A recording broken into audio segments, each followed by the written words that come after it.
9. Jadi jangan ada absen yang bolong-bolong lagi. Baik, sebelum belajar masih semangat nggak nih? Silakan berdiri lagi. Semangat Bu. Semangat Bu. Yang kakak apa-apa dari Ibu ya. Misalnya kalau Ibu bilang pagi, kalian tepuk tangan 1 kali. Kalau Ibu bilang siang, kalian tepuk tangan 2 kali.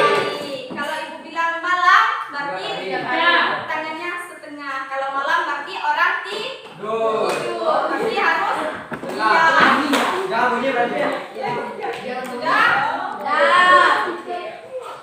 1, 2, 3. Siang. Ya. Pagi. Siang. Malam. Ada yang belum konsentrasi. Ibu lagi sekali lagi. Pagi. Pagi tepuknya pagi. Siang. Malam.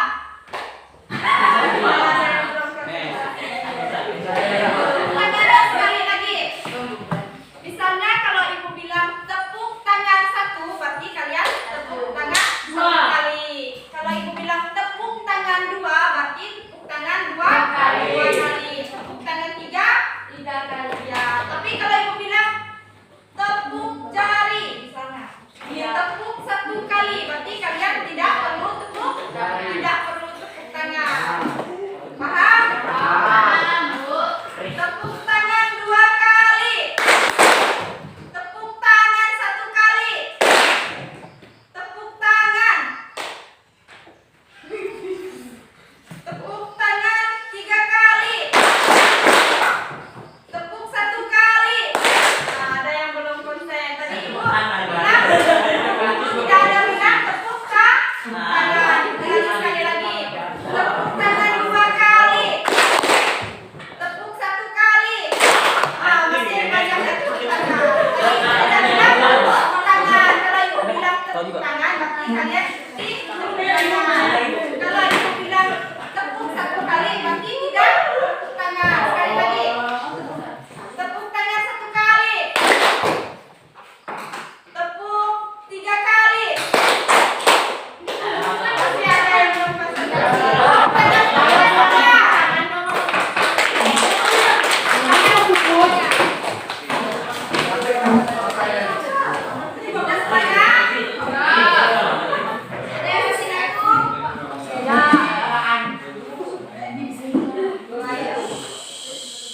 Ada yang masih ingat materi minggu lalu, Mas?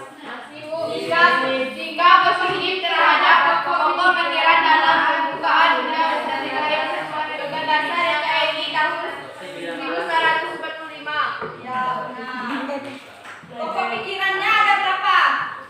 4. Ya, undang-undang itu ada 4 alinea.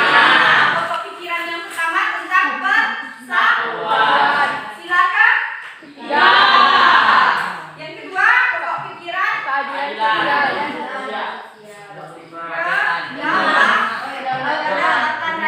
Silakan.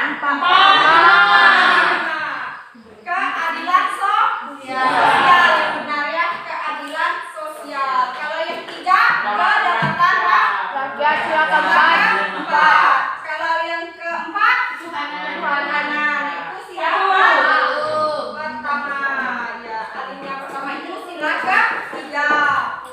Alinea kedua sila kelima. Keadilan sosial. Alinea ketiga Sila keempat. Sila keempat kedaulatan.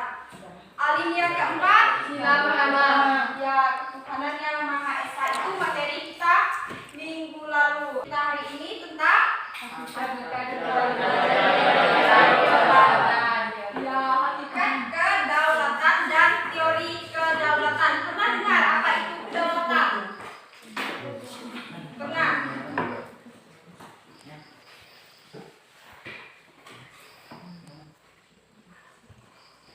Baik, sebelum Ibu menjelaskan berkaitan dengan hakikat kedaulatan dan jenis-jenis dari teori kedaulatan, Ibu ingin memberitahu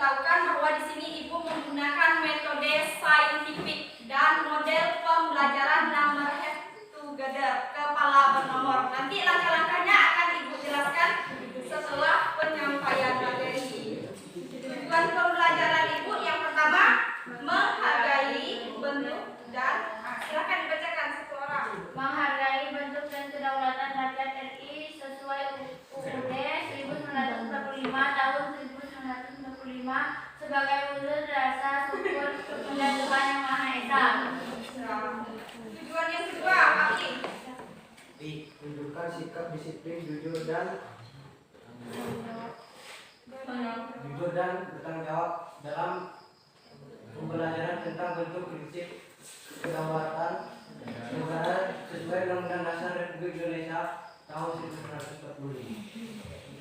Tujuan yang ketiga, Barisan bacakan. Diskusikan pengertian dan macam-macam kedaulatan serta teori kedaulatan yang benar. Yang keempat, Kak Putri. Menyusun laporan atau telaah tentang bentuk dan kedaulatan negara Republik Indonesia sesuai UUD NKRI tahun 1945 dengan penuh tanggung jawab. Ya, itu tujuan pembelajaran Ibu hari ini berkaitan dengan hakikat kedaulatan dan teori kedaulatan. Yang pertama, kita ingin lihat hakikat kedaulatan. Semuanya ada lihat gambar di samping? Ada. Ini merupakan gambar tentang tata cara pemungutan suara. Tata cara pemungutan suara ini nanti berkaitan dengan hakikat dari kedaulatan. Baik, silakan dibacakan satu orang. Kedaulatan berasal dari kata daulah dalam bahasa Arab yang artinya kekuasaan tertinggi atau dinasti pemerintah. Kemudian kedaulatan kita gunakan untuk menerjemahkan dari bahasa Inggris itu namanya sovereignty. Yang kedua dari bahasa Prancis sovereignty dan yang ketiga dari bahasa Latin yaitu superamus. Semua artinya itu berarti tertinggi. Nah, jadi kedaulatan itu merupakan kekuasaan tertinggi pada suatu negara. Kekuasaan tertinggi pada suatu negara itu dapat dipilih dari cara pemilihan umum. Pemungutan suara. Di sini sudah ada yang ikut pemilihan umum?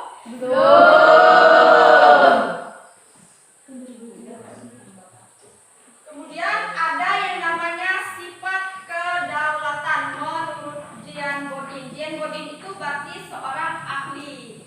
Dia mengatakan bahwa kedaulatan itu ada 4. Apa saja? 1. Asli kekuasaan tidak berasal dari kekuasaan lain yang lebih tinggi. 2. Tunggal kekuasaan merupakan satu-satunya dalam negara. 3. Permanen kekuasaan tetap ada selama negara itu berdiri walaupun pemerintah tidak berganti. 4. Tak terbatas kekuasaan tidak dibatasi oleh kekuasaan lain. Ya, itu menurut Jean Bodin. Sifat dari kedaulatan ada 4. Yang pertama Asli, tunggal, permanen, tak terbatas. Kemudian ada juga menurut jenisnya kedaulatan dibagi menjadi 2 yaitu Kedaulatan ke dalam. bacakan cowok Rindang. Menurut jenis kedaulatan dibagi menjadi 2 yaitu kedaulatan ke dalam arti menyusun dan mengatur organisasi pemerintah sendiri menurut kehendak bangsa sendiri tanpa campuran tangan negara lain. Contoh bentuk susunan tugas dan wewenang lembaga negara. 2. Kedaulatan keluar artinya kedaulatan suatu negara untuk mengadakan hubungan diplomasi atau kerjasama dengan negara lain demi kepentingan bangsa dan negara tanpa terikat oleh kekuasaan lain. Contoh mengadakan kerjasama dengan negara lain. Ya, itu menurut jenisnya. Kedaulatan itu dibagi menjadi 2. Kedaulatan ke dalam dan kedaulatan ke luar. Pernah dengar kata diplomasi? Ya.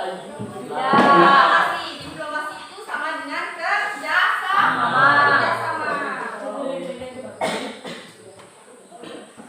Kalau kedaulatan ke dalam itu berarti dia menyusun dan mengatur organisasi pemerintahannya sendiri tanpa campur tangan dari negara lain. Misalnya Indonesia, berarti Indonesia itu sendiri, tidak bersama-sama dengan negara lain, misalnya Inggris misalnya. Kalau Indonesia dengan Inggris berarti masuk ke kedaulatan ke Luar.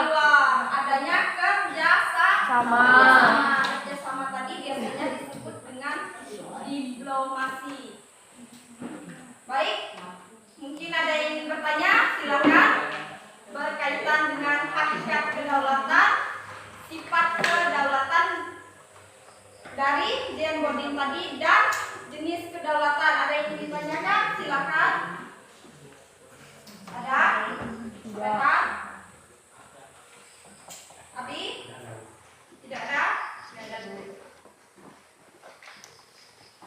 Baik, kalau tidak ada, kita lanjut. Teori-teori kedaulatan. Pernah dengar? Pernah? Ada yang sudah baca? Di rumah? Teori kedaulatan itu ada berapa? Ada berapa? Nah, ada yang bilang ada 4. Ada berapa lagi? 5. Ada 5. Ada berapa lagi? 3. Yang benar ada 5. Ada 5 kedaulatan. Kita lihat. Yang pertama itu apa? Teori kedaulatan Tuhan. Teori kedaulatan Tuhan. Yang Teori kedaulatan raja. Yang ketiga, Teori kedaulatan negara. Teori kedaulatan hukum. Teori kedaulatan rakyat. ada 5 teori kedaulatan. Satu orang bacakan teori kedaulatan Tuhan. Yang cowok paling ujung. Satu, teori kedaulatan Tuhan beranggapan bahwa raja atau penguasa memperoleh kekuasaan tertinggi dari Tuhan sebagai asal segala sesuatu atau causa prima. Pencetus Thomas Aquinas tahun 1215 sampai 1274. F. Hegel tahun 1770 sampai 1831. Contoh raja-raja Mesir kuno, Kaisar Jepang. Yang kedua, teori kedaulatan raja. Sebelah sini bacakan, cewek. Dua, teori kedaulatan raja. Kedaulatan terletak di tangan raja sebagai penjelmaan kehendak Tuhan. Raja adalah wakil orang yang ditunjuk untuk mewakili Tuhan. Kekuasaan raja di atas konstitusi. Pencetus Machiavelli 1467 sampai 1527. Thomas Hobbes 1588 sampai 1679. Contoh Raja Louis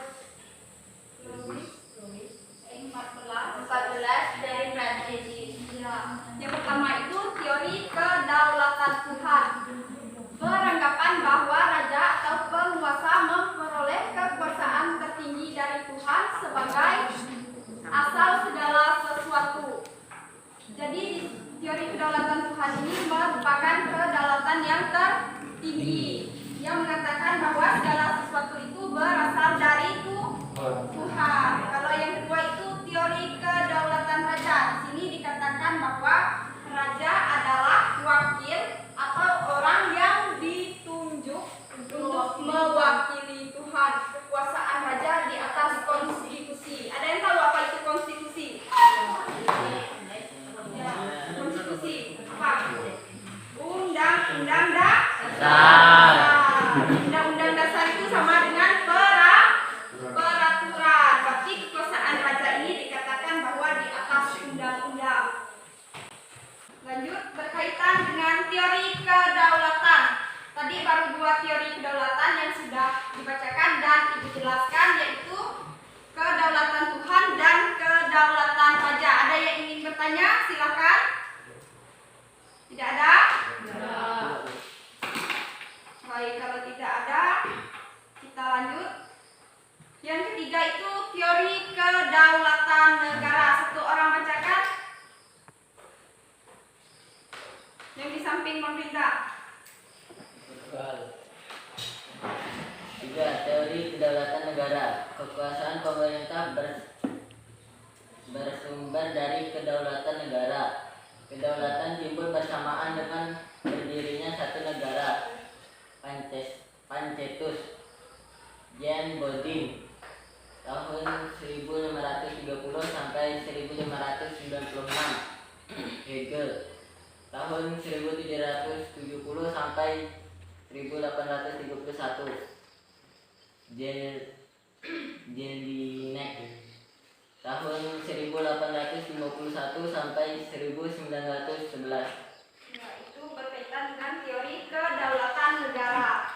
Kemudian yang keempat, teori kedaulatan hukum. Satu orang bacakan, yang cewek. Kekuasaan hukum merupakan kekuasaan tertinggi di dalam negara. Kekuasaan pemerintah berasal dari hukum yang bekerja berlaku apapun yang dilakukan rakyat harus berdasarkan hukum.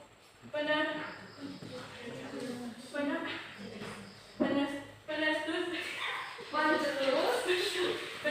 Immanuel Leo Dugin. Itu berkaitan dengan teori kedaulatan hukum. Yang kelima, Teori kedaulatan rakyat. Rakyat adalah pemegang kekuasaan tertinggi. Rakyat memberikan sebagian kekuasaannya kepada penguasa untuk melindungi hak-hak rakyat. Pancetus J.J. Pesuneau Montesquieu John Locke. teori kedaulatan rakyat. Kalau teori kedaulatan negara ini, kekuasaan pemerintah bersumber dari kedaulatan negara. Kemudian yang keempat, teori kedaulatan hukum merupakan kekuasaan hukum merupakan kekuasaan tertinggi di dalam negara. Ada yang tahu apa itu fungsi hukum? Menegakkan keadilan, mengatur peraturan negara. Fungsi dari hukum itu yang pertama sebagai pengendalian sosial. Artinya aktivitas ataupun aktivitas kita di masyarakat itu harus dikendalikan dengan yang namanya hukum. Kalau tidak ada hukum berarti orang bebas berbuat kejahatan. Ya, itu kalau tidak ada hukum. Kemudian yang kelima, teori kedaulatan rakyat. Rakyat adalah pemegang kekuasaan tertinggi, itu kedaulatan rakyat. Di sini ada pencetusnya, yang pertama itu J.J. Rousseau, kemudian yang kedua Montesquieu, dan yang ketiga John Locke. Yang pertama J.J. Rousseau. Silahkan satu orang bacakan.